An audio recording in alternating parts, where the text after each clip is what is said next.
Bonjour à tous, bienvenue dans le numéro 41 de la saison 4 de l'Hebdo des Arrives Parquet. Un numéro, comme vous le voyez, avec pas mal de sorties et surtout pas mal d'extensions. On démarre tout de suite avec les nouveautés de la semaine. Vous le savez peut-être, ABBA en France, c'est terminé, mais les jeux ABBA continuent à sortir en français et on a réussi à se les procurer. Donc c'est pas une, mais 4 nouveautés d'un coup qui arrivent avec une nouvelle collection ABBA. 4 nouveautés qui sont des jeux basés à la fois sur la chance, mais aussi sur la stratégie. 4 univers assez différents. Le premier jeu, c'est à partir de 4 ans, ça s'appelle Bel Habit. Vous avez un jeu croque-patte à partir de 5 ans où vous allez devoir nourrir vos petits chiens. Vous avez à partir de 6 ans des chauves-souris qui vont se lancer des têtes d'ail à travers la figure et les ratons voleurs à partir de 8 ans. 4 nouveaux jeux donc dans la collection ABBA. Pour les plus jeunes toujours, à partir de 6 ans, c'est le Taquin Logic. C'est une variante du Taquin. Le Taquin, vous connaissez, hein, c'est ce jeu où vous avez 16 pièces. Il en manque une et donc vous allez pouvoir faire circuler les pièces pour refaire un modèle. Ici, l'originalité, c'est que le modèle change à chaque partie. Vous avez plusieurs cartes. Vous allez pouvoir essayer de passer d'une carte à l'autre et enchaîner ainsi les défis. C'est Taquin Logic. Et on continue avec Dino Roll. Dino Roll, c'est un jeu dans lequel vous allez devoir jeter des dés. Vous avez 4 essais pour écrire Dino avec vos dés. Si vous arrivez à écrire Dino, vous avez le droit de prendre une pièce du puzzle de votre Dino. Et si vous avez les 12 pièces de votre puzzle, vous avez reconstitué le dino et vous avez gagné à Dino Roll. Et on continue avec un autre jeu à partir de 6 ans qui s'appelle Tropical Rally Cup. C'est comme un jeu, comme son nom l'indique, qui est une course automobile dans laquelle vous avez lancé des dés pour essayer d'avancer le plus vite possible. Mais attention parce que vous pouvez profiter des dés de votre adversaire. Donc vous restez dans la partie absolument tout le temps. C'est Tropical Rally Cup. Et on continue avec Insularo, un jeu dans lequel vous incarnez des foot bassins. Un jeu beaucoup plus tactique qu'il n'y paraît puisque vous avez 12 cartes. Tous les joueurs ont les mêmes 12 cartes et ils vont devoir les jouer dans l'ordre de leur choix pour essayer d'optimiser leurs résultats. Vous avez des cartes qui vous permettent d'aller conquérir des îles, d'aller construire des nids, etc.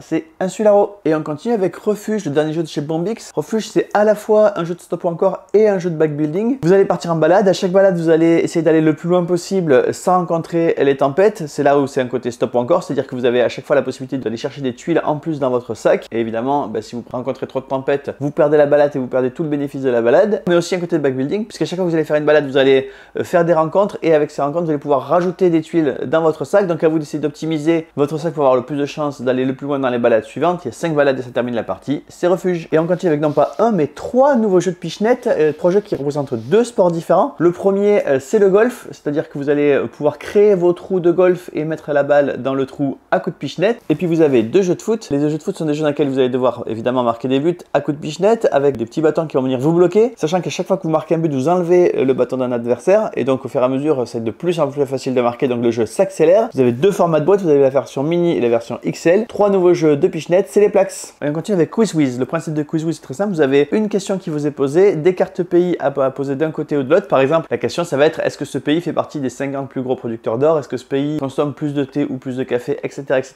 À vous de mettre les pays aux bons endroits. Évidemment, le jeu est extrêmement rejouable puisque le tirage de pays est différent à chaque fois, puisque les questions sont nombreuses. Donc à vous de déterminer si vous connaissez bien la géographie ou si vous avez le bon instinct. C'est QuizWiz. Et on continue avec Pyro. Pyro, c'est un jeu qui se base sur le jeu du golf. Vous avez 4 cartes devant vous, vous n'en connaissez que 2. Et l'objectif est de terminer la partie quand vous avez moins de points, vous pensez, que vos adversaires. Donc à vous de lire leurs actions pour savoir quelles cartes ils ont, mais également essayer de diminuer votre score de votre côté avec différentes actions. C'est Pyro. Et on continue avec Xylo, qui en anglais s'appelle Xylotar, un peu plus rock'n'roll. Ce jeu s'appelait Magic Trick l'an dernier quand il est sorti en auto-édition par l'auteur lui-même. Évidemment, il n'était pas arrivé jusqu'en France. Le voici dans sa nouvelle édition Xylo, en format transportable. Le jeu est un jeu de pli avec une grosse originalité, c'est que vous ne connaissez pas vos cartes. Vous allez classer les cartes d'un de vos adversaires vont classer vos cartes. Donc vous savez l'ordre dans lequel elles sont, de la plus grosse à la plus petite. Vous savez également quelle est leur couleur, sachant que la couleur de la carte, ça représente sa valeur potentielle. Par exemple, il y a des cartes qui vont de 0 à 4, d'autres qui vont de 0 à 8. Donc vous avez une petite idée de ce que devant vous. À chaque tour, vous allez devoir choisir la carte que vous allez jouer. Et donc vous révélez votre jeu si vous vous en souvenez. Un jeu extrêmement malin qui révolutionne vraiment les jeux de pli, c'est Xylo.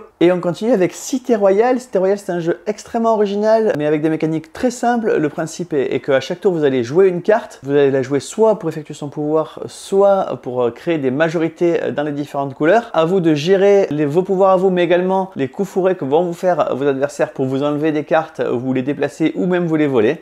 C'est Cité Royale. Et on continue avec Uncover, policier contre voleur. C'est un jeu à rôle caché dans lequel il y a 2 équipes. D'un côté les policiers, de l'autre les voleurs. Évidemment, j'ai dit rôle caché, donc les joueurs ne savent pas quels sont les rôles des autres joueurs. Il va y avoir 2 phases dans la partie. Une première phase d'enquête où chaque joueur va jouer un certain nombre d'actions qui va peut-être le révéler ou peut-être pas parce qu'il y a évidemment une grosse composante de bluff. Et puis ensuite, les voleurs vont attaquer une banque. À charge aux policiers d'aller essayer de défendre la banque qui a été attaquée. Si les policiers défendent la bonne banque, ils ont gagné. Sinon, c'est les voleurs. Ça se joue de 4 à 10 joueurs. C'est Uncover, policier contre voleur. Et on continue avec rien de moins que le Kennerspiel des Jahres 2024, donc le meilleur jeu expert 2024 en Allemagne. Évidemment, il arrive en France aujourd'hui. Précipitez-vous dessus, les stocks sont très faibles, donc j'espère qu'il en restera encore au moment où la vidéo est publiée, mais sinon il va falloir attendre le reprint. Daybreak, c'est un jeu coopératif qui va vous faire jouer des puissances mondiales qui vont essayer de gérer le réchauffement climatique. C'est un jeu coopératif, donc chaque joueur joue une puissance, mais les joueurs doivent collectivement faire face au réchauffement climatique. La mécanique de jeu est assez simple, vous avez des cartes en main, vous pouvez les jouer soit devant vous pour effectuer leur pouvoir, mais il n'y a que 5 places disponibles, soit derrière une autre carte existante, et dans ce cas-là, ça va renforcer le pouvoir en fonction des badges qu'il y a dessus. Certains pouvoirs qui nécessitent de défausser des cartes, donc voilà, beaucoup d'usages différents pour les cartes, donc des choix à chaque partie. Les joueurs jouent leurs actions simultanément, donc il n'y a pas de temps d'attente que les autres joueurs jouent, et il y a des niveaux de difficulté très différents en fonction des puissances que vous prenez. Il y a 4 puissances disponibles: l'Europe, les États-Unis, la Chine et le monde majoritaire, c'est-à-dire les pays émergents. C'est Daybreak. Et on continue avec SETI, un jeu de Thomas Cholek. Thomas Cholek, il a fait 2 jeux qui les 2 ont fait grosse sensation à ASN cette année, et les 2 parlent d'espace. Vous avez Galileo Galilei, dans lequel vous allez évidemment explorer l'espace à la façon du Moyen-Âge. Vous avez SETI, dans lequel vous allez explorer l'espace à la façon d'aujourd'hui. L'objectif est évidemment de découvrir des intelligences extraterrestres. C'est basé sur les technologies actuelles et c'est extrêmement bien documenté. Le jeu, quand je vous dis qu'il a du succès, il est aujourd'hui 485e au classement des jeux de stratégie sur BGG, donc un top 500 des meilleurs jeux du monde entier en jeu de stratégie. C'est un jeu de construction de moteur, donc à vous de construire le bon moteur qui vous permette d'explorer des planètes et de trouver de l'intelligence en dehors de la Terre.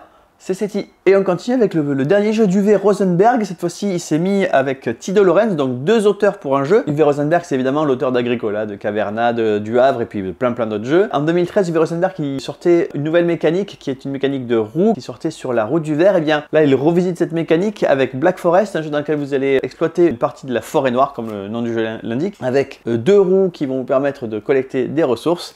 C'est Black Forest. Et on continue avec une nouvelle boîte de Storybox. Cette fois-ci, elle va vous plonger dans un polar. Storybox, c'est ce jeu coopératif de mémoire dans lequel vous allez devoir écrire une histoire au fur et à mesure que les cartes passent, puis essayer de retrouver l'ordre des cartes, un peu comme dans l'histoire sans fin. Ici, l'univers, comme je vous le disais, c'est l'univers du polar, donc des nouvelles histoires d'enquête et de polar noir. C'est Storybox Polar. Et on continue avec Écosystème Savane. Écosystème, c'est un système de jeu dont on arrive à la 3e boîte. Il y avait Océan, il y avait Forêt et voici Savane.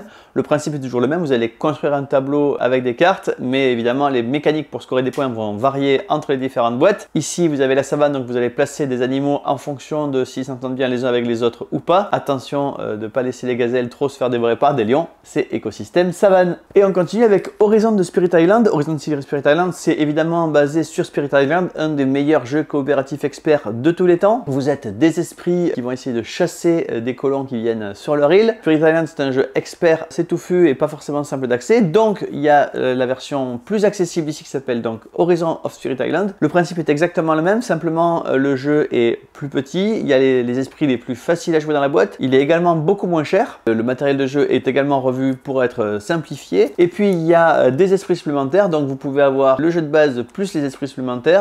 Évidemment, on va faire un pack à game pack avec les 2 produits. Et on continue avec non pas une, mais 2 boîtes d'extension pour Chronologic. Chronologic, c'est ce jeu de déduction dans lequel les joueurs s'affrontent pour essayer de deviner le plus rapidement qui est l'auteur du méfait dans l'Opéra de Paris. Il y a ici 2 nouvelles boîtes avec des nouveaux scénarios à chaque fois. Vous avez les amants maudits dans lesquels il va falloir trouver les amants qui ne se retrouvent jamais. Le principe est que donc vous allez devoir trouver les personnages qui ne se croisent pas dans l'opéra. Et puis vous avez Panique à l'opéra avec 2 coupables. Vous allez devoir trouver l'instant où les 2 coupables sont tous seuls dans la même pièce. À chaque fois, c'est 5 scénarios d'une difficulté plutôt élevée par rapport au jeu de base, mais si vous avez fini le jeu de base, vous savez maintenant parfaitement jouer à Chronologic. C'est Panique à l'opéra et les amants maudits. Il n'y a pas très longtemps, je vous parlais de Divinus. Divinus, c'est un jeu qui se joue en campagne. Et bien voici la première extension de Divinus, c'est une campagne complète, ça s'appelle À l'ombre d'Yggdrasil. Il y a 8 scénarios et comme à Divinus, vous allez pouvoir progresser de partie en partie en modifiant le matériel. Et si j'ai fini la campagne et que je veux revenir à zéro, qu'est-ce que je fais? Et bien c'est simple, vous avez 2 petites extensions ici qui sont des recharges qui vous permettent de ressortir la campagne de Divinus à partir de 0, donc tout le matériel qu'il faut pour réinitialiser votre boîte de jeu. Vous avez les 2 extensions pour le jeu de base et l'extension pour les remettre à 0.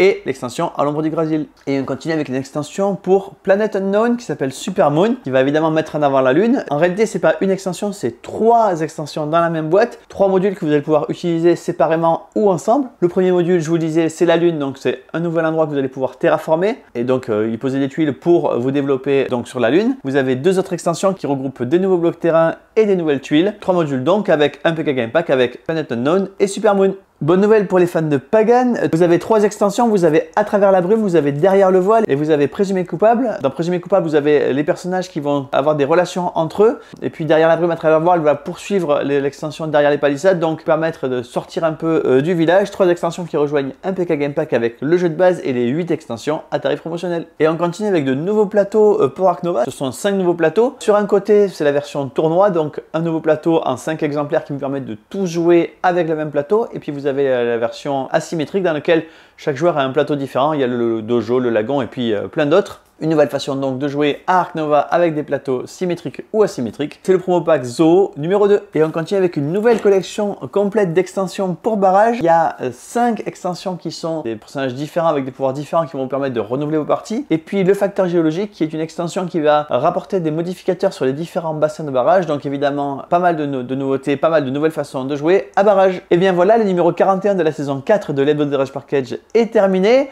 J'espère que vous avez fait tous vos cadeaux de Noël. Sinon, il est encore temps, vous avez quelques jours encore pour recevoir vos colis avant le 24 décembre. Et moi, je vous donne rendez-vous la semaine prochaine.